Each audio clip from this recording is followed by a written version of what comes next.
रांची से बड़ी खबर सामने आ रही है, जहां नामकुम में भीषण सड़क हादसा हो गया। 3 कार आपस में टकरा गया। हादसे में 3 लोग घायल बताए जा रहे हैं। घायलों को अस्पताल भेजा गया है। तीनों कार भी पूरी तरह क्षतिग्रस्त हो चुका है।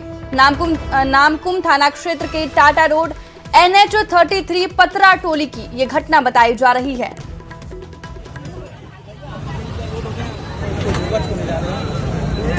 तो देखिए, रांची से इस वक्त की बड़ी खबर हम आपको दिखा रहे हैं, जहां नामकुम में भीषण सड़क हादसा हुआ है। 3 कार आपस में टकरा गई है। हादसे में 3 लोग घायल हुए हैं। घायलों को अस्पताल भेज दिया गया है। वहीं तीनों कार भी पूरी तरह क्षतिग्रस्त हो चुका है।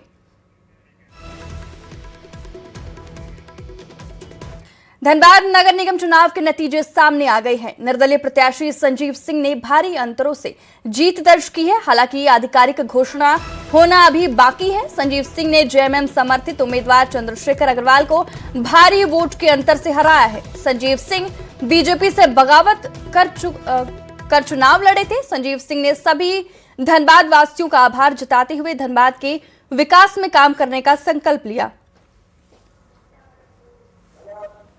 जनता के समर्थित उम्मीदवार है और जनता के समर्थित उम्मीदवार का जो आज रिजल्ट है वो आपके सामने है। मैंने कल भी स्टेटमेंट दिया और आज भी जैसे जैसे मतगणना हो रही थी तो मैंने यही सब लोगों को कहा कि धनबाद नगर निगम की जनता ने अपना मेयर चुन रखा है। रिजल्ट आते ही आपको घोषणा हो जाएगी और जो स्थिति जो हमने कही वो आपके सामने। तो सबसे पहले धनबाद नगर निगम की जनता को हम धन्यवाद करते हैं कि अपने ताकत से, अपने मत से जो लड़ाई लड़ी और जो व्यवस्थाएं थी, जो अव्यवस्था थी, उसको व्यवस्था में बदलने का काम किया है, उसको हम सबसे पहले सभी लोगों को धन्यवाद। धनबाद नगर निगम चुनाव में मेयर प्रत्याशी के रूप में चुनाव लड़े JMM समर्थित प्रत्याशी चंद्रशेखर अग्रवाल ने अपनी हार मान ली है और बीजेपी से बगावत कर चुनाव लड़ रहे संजीव सिंह को जीत की बधाई दी है। चंद्रशेखर अग्रवाल चुनावी टेंट में हार के बाद निराश नजर आए। उन्होंने उम्मीद जताई कि जीत के बाद संजीव सिंह जनता के हित में काम करेंगे। इधर बीजेपी के आरोपों पर चंद्रशेखर अग्रवाल ने पलटवार भी किया। संजीव सिंह जी को बहुत बहुत बधाई देता हूँ। मैंने उनको बधाई दी भी है व्यक्तिगत रूप से और जनता का आभारी हूँ। जनता ने जितने जो स्पष्ट मैंडेट दिया है इस और हम लोग के ऊपर भी जो जनता ने अपना विश्वास दूसरे पोजीशन पे रखा है उसके लिए मैं बहुत बहुत आभारी। उल जलूल बात बोलने की उनकी आदत है और उस आदत से वो बाज नहीं आएंगे। रांची में मेयर पद की बीजेपी समर्थित उम्मीदवार रोशनी खलखो की जीत के बाद विजय जुलूस निकाला गया। इस दौरान राजधानी की सड़कों पर भगवा रंग दिखा। विजय जुलूस में सैकड़ों कार्यकर्ता नारेबाजी करते हुए अबलर्ट इक्का चौक पर पहुंचे। इससे पहले खुली जीप में सवार होकर रोशनी खलखो केंद्रीय रक्षा राज्य मंत्री संजय सेठ के साथ विधायक CP सिंह, नवीन जायसवाल और बीजेपी जिलाध्यक्ष के साथ पहुंची। इस मौके पर रोशनी खलखो ने कहा कि रांची को सचमुच में राजधानी बनाना उनका सपना है और विकास की किरण बिखेरी जाएगी। उन्होंने विकास के अधूरे काम को पूरा करने पर जोर दिया। राजधानी को सचमुच राजधानी बनाना है, बस यही एक नारा है। क्योंकि राजधानी रोशनी राजधानी में सिर्फ इसलिए आ रही है क्योंकि आज के दिन में जो 3 साल का लंबा अंतराल के बाद लोगों ने अभाव ग्रसित हुए, लोग अपने किसे कहे वो समझ में नहीं आता था। ऐसी स्थिति में आज जब 3 साल बाद 48 नगर निकाय को अब उसका जनप्रतिनिधि मिलेगा और निश्चित ही ये रोशनी की जो किरण है एक छोटे से वार्ड से जो उठ के आई है वो पूरे राजधानी में फैलेगी, ऐसा मैं विश्वास दिलाती हूँ। हजारीबाग नगर निगम चुनाव में निर्दलीय प्रत्याशी अरविंद कुमार राणा की जीत के बाद पूरे शहर में जश्न का माहौल है। जीत के बाद अरविंद राणा ने आभार यात्रा निकालकर समर्थकों के साथ शहर का भ्रमण किया। जगह जगह लोगों ने उनका स्वागत किया। इस दौरान नवनिर्वाचित महापौर ने कहा कि नगर निगम क्षेत्र के सभी मतदाताओं के वो ऋणी हैं और अगले 5 वर्षों में जनता की उम्मीदों पर खड़ा उतरेंगे। उनकी प्राथमिकता होगी।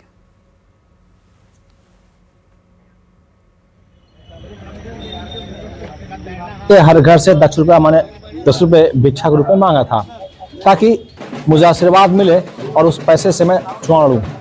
अब मैं चुनाव लड़ा हूं और चुनाव जीत गया हूं। आभार के लिए हर घर में जाने वाला हूं ताकि जो मेरी माँ मुझे घर से 10 रुपए देके विदा की थी, उन्होंने आशीर्वाद दिया था, बोला जीत के आना। माँ ने मुझे जीत के आने के लिए कहा था, तो मैं बेटा हूं ना, मैं माँ के पास जाऊंगा और पुनः आशीर्वाद प्राप्त करूंगा, इसलिए मैं हर घर जा रहा हूँ। चाईबासा नगर परिषद अध्यक्ष पद पर पार्टी समर्थित उम्मीदवार के हार के बाद बीजेपी ने काउंटिंग पर सवाल खड़े किए हैं। पार्टी ने मतदान प्रक्रिया में पारदर्शिता नहीं बरतने जाने और प्रत्याशी विशेष के लिए पक्षपात का आरोप लगाते हुए फिर से काउंटिंग की मांग की है। बीजेपी समर्थित उम्मीदवार रमेश खिरवाल ने इसकी शिकायत करते हुए निर्वाची पदाधिकारी को ज्ञापन सौंपा है। बीजेपी जिलाध्यक्ष ने सभी मतपत्रों की फिर से गणना करने और रद्द घोषित मतपत्रों की जांच की मांग की है। साथ ही इसमें विफल रहने पर कोर्ट जाने और सड़क पर उतरने की चेतावनी दी है। इसी को भी हम लोगों ने रिसीव दिया है और मुख्य चुनाव आयोग को भी हम लोगों ने ईमेल कर दिया है। दूसरा जिला को भी इसका प्रतिलिपि हम लोगों ने देने का काम किया है और मुझे लगता है कि इस पर सुनवाई करनी चाहिए, होनी चाहिए और मतगणना प्रक्रिया में गंभीर अनियमितता हुई है, इसलिए इसको पुनः सुधार करते हुए इसको मतगणना करा दिया जाए, यही हमारी मांग है। झारखंड में सभी 48 नगर निकाय चुनाव की प्रक्रिया संपन्न हो गई। होली के बाद नगर निकाय चुनाव के नव निर्वाचित प्रत्याशी का शपथ ग्रहण होगा। राज्य निर्वाचन आयोग सचिव राधेश्याम प्रसाद ने कहा कि 27 जनवरी को चुनाव तिथि की घोषणा हुई थी, 23 फरवरी को मतदान हुआ और 27 फरवरी को मतगणना संपन्न हुई। सभी नवनिर्वाचित प्रत्याशियों का शपथ होली के बाद होगा। नगर निगम के प्रत्याशी और महापौर का संबंधित प्रमंडलीय आयुक्त शपथ कराएंगे और वही नगर परिषद के प्रत्याशी को रिटर्निंग अधिकारी शपथ दिलाएंगे।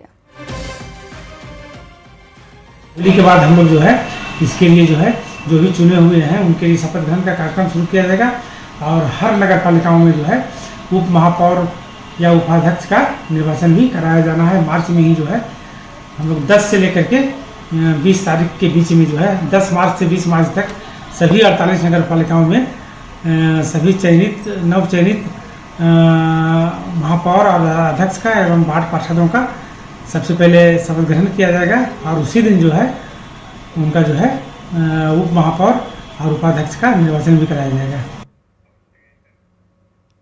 रुक करते हैं अगली खबर की ओर। चतरा में एलजेपी आरवी विधायक जनार्दन पासवान के बेटे की शादी समारोह है, जिसमें केंद्रीय मंत्री चिराग पासवान शामिल होंगे। दिल्ली से रांची एयरपोर्ट पहुंचे, जहां कार्यकर्ताओं ने उनका स्वागत किया। इसके बाद चिराग पासवान बिरसा मुंडा एयरपोर्ट रांची से सड़क मार्ग से चतरा के लिए रवाना हो गए। तो देखिए, रांची से बड़ी खबर हम आपको दिखा रहे हैं, जहां पर केंद्रीय मंत्री चिराग पासवान पहुंच रहे हैं। आपको बता दें कि विधायक जनार्दन पासवान की बेटी की शादी समारोह में शामिल होने के लिए पहुंच रहे हैं और दिल्ली से रांची एयरपोर्ट अभी चिराग पासवान पहुंचे, जहां कार्यकर्ताओं ने उनका स्वागत किया। इसके बाद चिराग पासवान बिरसा मुंडा एयरपोर्ट रांची से सड़क मार्ग से चतरा के लिए रवाना हो गए। पार्टी का राष्ट्रीय अध्यक्ष होने के नाते मेरी ये नैतिक जिम्मेदारी भी बनती है कि परिवार के सदस्य के तौर पर पार्टी के तमाम साथी आपके हैं, तो उनके खुशी के दिनों में भी उनके साथ शरीक हूं। तो आज उनके परिवार में पारिवारिक कार्यक्रम में हिस्सा लेने जा रहे हैं। खबर गिरिडीह से है, जहां देवरी प्रखंड के उत्क्रमित उच्च विद्यालय साल बहियार से हैरान करने वाली तस्वीर सामने आई है।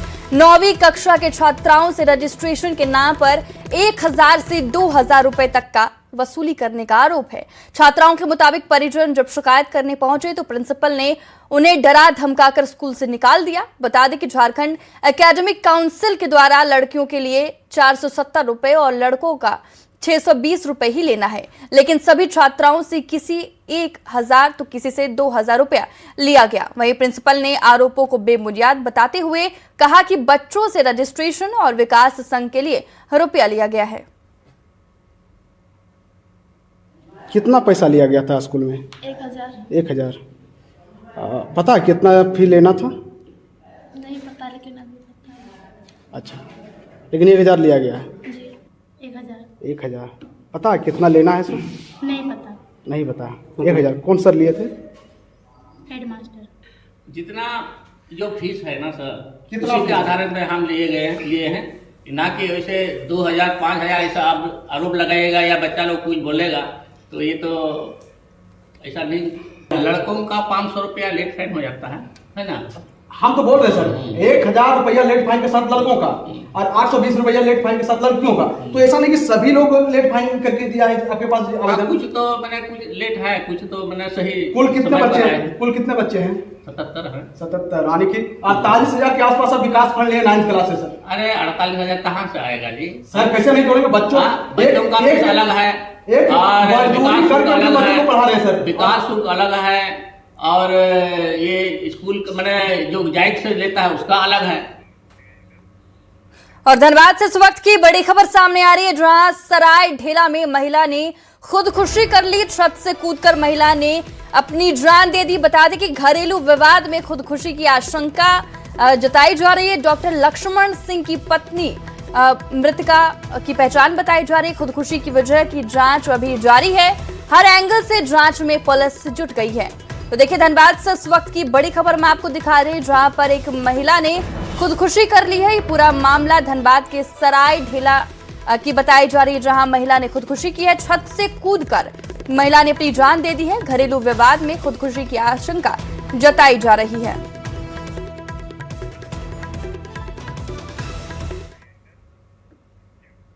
स्टेज सिटी जमशेदपुर एक बार फिर अपनी गौरवशाली अतीत और उज्जवल भविष्य का जश्न मनाने के लिए पूरी तरह तैयार है।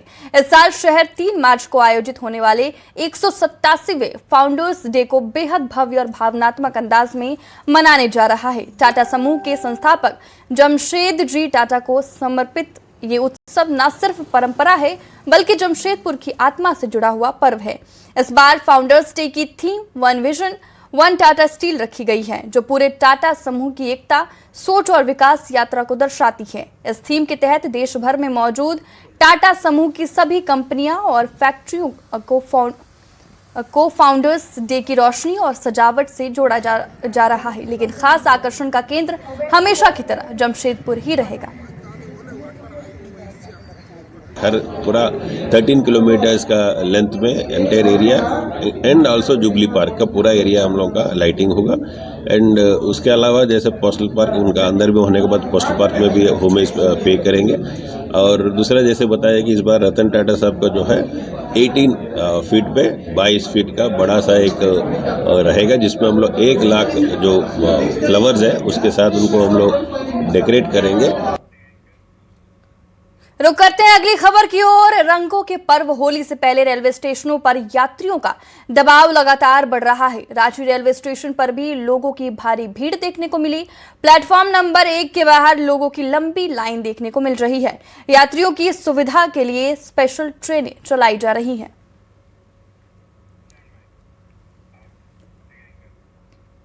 पश्चिमी सिंहभूम जिला पुलिस की ओर से मनोहरपुर में सामुदायिक पुलिसिंग का आयोजन किया गया। इस मौके पर सारंडा क्षेत्र में नक्सल हिंसा में मृत और घायल ग्रामीणों के आश्रितों को स्वावलंबी बनाने के लिए जरूरी सामान दिए गए। इसमें सिलाई मशीन, टुल्लू पंप, कृषि उपकरण और दैनिक उपयोग के सामान शामिल रहे।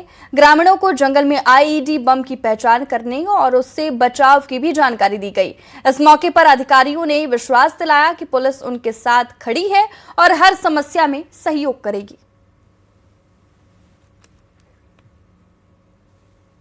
सर गतिविधि है मात्र 2 थाना क्षेत्र, पूरे चाईबासा के मात्र 2 थाना क्षेत्र में सिमट के रह गई है। धीरे धीरे ये समस्या समाप्ति की ओर है और इसमें हम लोगों के जो पुलिस बल के जवान हैं, जो सीआरपीएफ के जवान हैं तथा अन्य जो फोर्सेज हैं वो एक साथ मिलकर समन्वय के साथ में कार्य कर रहे हैं और जल्दी ही इस समस्या पे हम लोग काबू पा लेंगे। पुलिस समन्वय नीति के तहत मनोहरपुर प्रखंड में पुलिस और जनता के आपसी सहयोग को बढ़ाने हेतु एवं नक्सली हिंसा में मृत आईडी ब्लास्ट में मृत पाए परिवारों के प्रति संवेदना प्रकट करने के लिए हमने आज इस कार्यक्रम को आयोजित किया है। रंगों के त्योहार होली में इस बार सिमडेगा की ग्रामीण महिलाओं की ओर से फूलों और कृषि उत्पाद से बनाए गए हर्बल गुलाल की खुशबू फैलेगी। प्राकृतिक विधि से तैयार की जा रही हर्बल गुलाल की खुशबू महिलाओं की जिंदगी और ग्रामीण परिवेश में बदलाव के रंग बिखेर रही है। ठेठई टाट टांगर प्रखंड के चांदनी आजीविका स्वयं सहायता समूह और पाकटांड के विकास आजीविका स्वयं सहायता समूह के साथ कई समूह इसमें जुटी हैं। जिले में लगभग 200 किलोग्राम का प्राकृतिक गुलाल तैयार किया जा रहा है, जिसे पलाश ब्रांड की ओर से पैकेजिंग की जा रही है, जो पलाश मार्ट के साथ बाजार में भी बिक्री की जाएगी।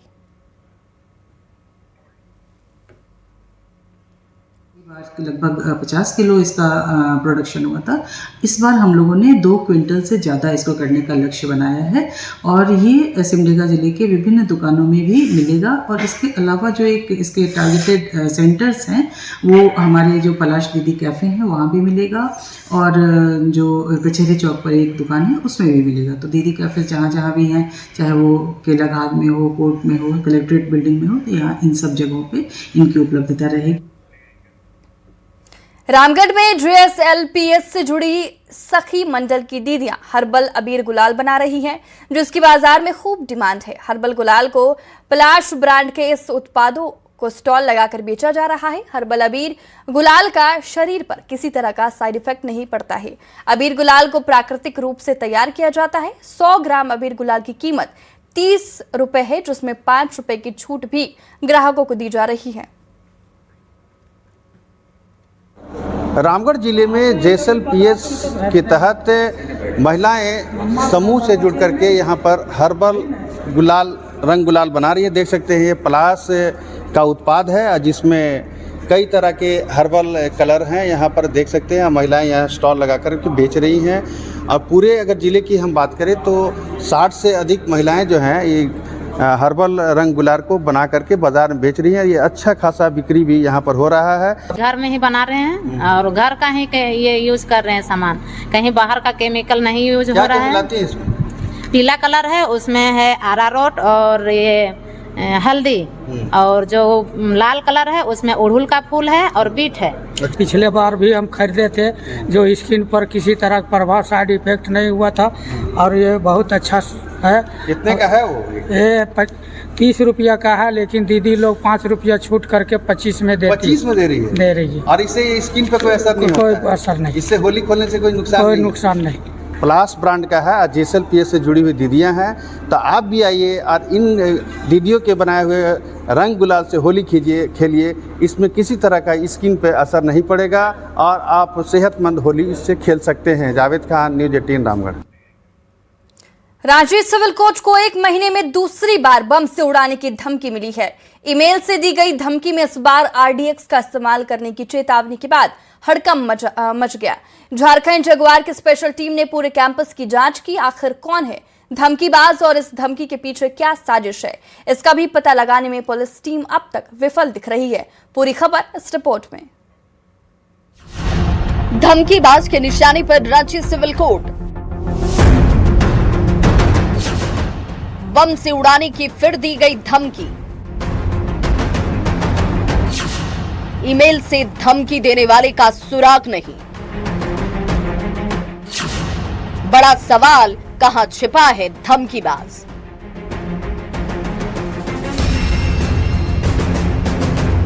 झारखंड में कोर्ट फिर एक बार धमकीबाजों के निशाने पर है। रांची में सिविल कोर्ट को 1 महीने में दूसरी बार बम से उड़ाने की धमकी मिली। इस बार भी ईमेल से धमकी दी गई, जिसमें RDX से कोर्ट को उड़ाने की चेतावनी थी। धमकी के बाद पूरे कोर्ट कैंपस की झारखंड जगुआर की BDDS की टीम सघन जांच में जुट गई। चप्पे चप्पे की तलाशी ली।